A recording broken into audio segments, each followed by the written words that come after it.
Hey guys, Richard Vigorelli, the writer here instead of the physician, and I want to talk about endings. Ironic considering this is my second video on the channel. Anyway, also like 2 minutes ago I recorded the first one, and I just decided I want to do endings, so why not? So, a lot of people get really upset when we talk about endings, especially in sci-fi fantasy or in anything, because endings are hard to write, especially when you're doing a series on TV. Game of Thrones, Big Bang Theory, Lost. They are really hard because one of the major issues is the ending needs to cut everything off. Okay? It needs to tie up all the loose ends in a decent way, and you need to have the time to do that. You need to have characters resolve their arcs, that, the ones that are still alive anyway. And that is not an easy task. Okay? Now, in a movie, it's a little bit easier, provided you've got the runtime for it. Same thing in a book, provided your publisher is happy with you, with the type of ending because of whatever reason. Okay? And one of the major trends is also kind of leave a little bit of a hang-off, because, life does go on. The solid ending isn't realistic, and it feels, the classical happy ending thing of, and they all lived happily ever after. Okay?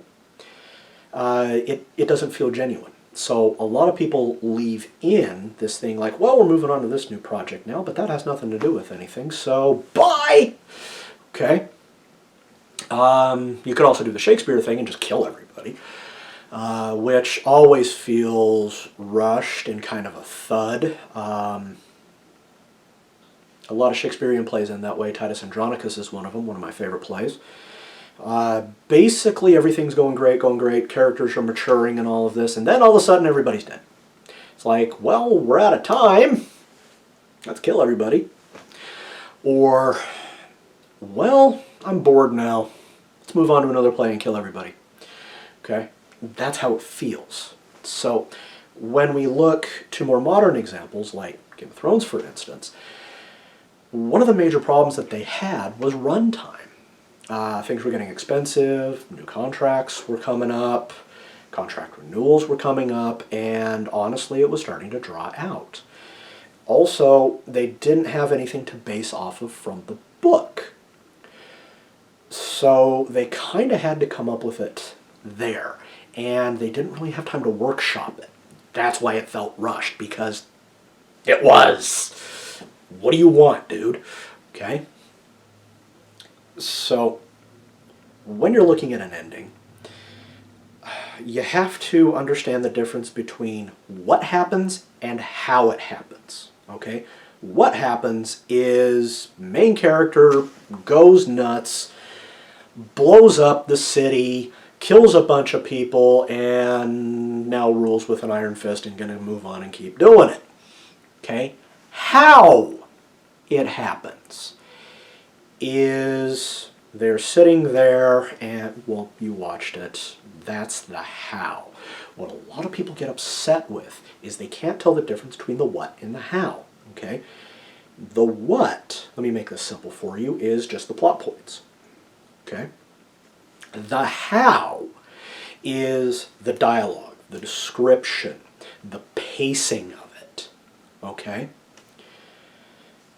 It's the characterization involved in it, the emotions, the words chosen, the wit, the humor, the sadness, the grit, all of that. Okay? What happened with Game of Thrones at the ending was we didn't get enough how to satisfy the what. Okay? Does that make sense? Wonderful. All right. Now, with Lost, completely different issue. Okay? Lost, for those of you who remember it, was very allegorical. There were breadcrumbs placed all the way at the very first episode that they were dead, they're in purgatory, they need to resolve past sins in order to get out. Okay? But they didn't use the standard Christian model of purgatory as a spiral mountain, people, stones on their backs, blah, blah, blah. Okay, that's from Dante. That's from Dante's Divine Comedy, known as Purgatorio. Feel free to read it. It's classic literature. Yes, I know it's very Catholic. Do it anyway. Okay? It's actually a pretty good book. All right, so as you progress through the story, though, there were a lot of red herrings, and a lot of people got caught up in those red herrings. They didn't understand exactly what was going on. But as soon as I saw the statue of Anubis towards the end, I was going, oh, of course! They're in the afterlife, bud. They're already dead. The people dying got sent to a different afterlife, or they moved on. Okay? So at the end, how it happens was beautiful. I loved it. It was gorgeous. The what, however, was a little bit to be desired for. There just wasn't enough substance there. Okay? It felt kind of trite, felt kind of weak, and that's why people were so unsatisfied and confused with Lost. Unless you're a theological scholar, like me, I've literally studied every single religion on the planet, it made perfect sense. But to the casual person who has walked into church maybe twice in their life, been to a temple once, and that was because they were 13, etc., etc., etc., it was like, I have no idea what's going on. I'm sorry. Okay? There were some issues with that. Okay? Big Bang Theory I didn't watch because, quite honestly, it should have ended in season 7.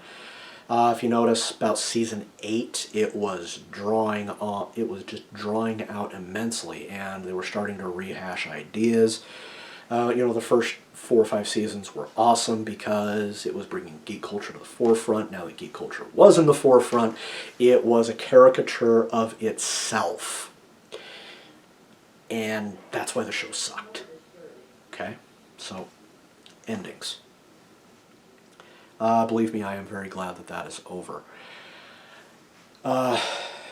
So, endings, the way I like to write them is I tend to write the ending first, and then I backtrack. Okay?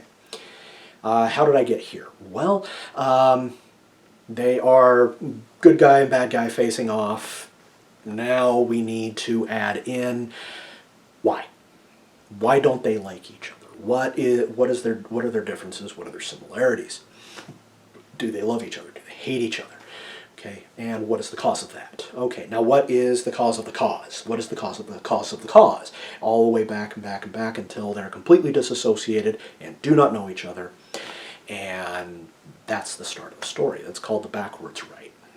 Now, what you can also do is have one character and somebody drifts into their life that they just don't get along and fighting and more, and then suddenly one of them defeats the other, blah, blah, blah. Okay? But you also do need to add in some philosophy on this. Okay? Why is character A versus character B such a big deal? Why do I care? Okay? What is the philosophy of one versus the philosophy of the other? Why do they do what they do, or are we just twisting a mustache? Okay? So, a good ending, in my opinion, completes a character arc, and if you're going to have a series, that it needs to have the seeds of the next character arc. Okay? Otherwise, you're doing Saturday morning cartoon, and, well, because hero, they're going to do something else and never change.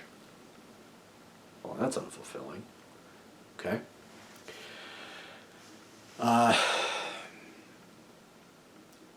The ending needs to resolve the conflict to a point. It doesn't have to be an absolute resolution, but I believe that it should be a reasonable solution to it. Again, it can leave seeds for further conflict with a different character or the same characters in another book, another story, what have you. But the curse is foiled again thing is so common because it does work to a point. Okay? So remember, when writing an ending, when coming up with an ending, when dealing with an ending, look at the what versus the how. Okay? What needs to mesh with how, and how needs to mesh with what. So, it also does need to resolve character arcs. Well, that's about all I've got for you today. I'll be back later, guys. If you want, leave a like, leave a comment, feel free to share, hit the bell, and you can also visit me on Twitter at Vim and Vigorelli. I'll see you soon. Bye-bye.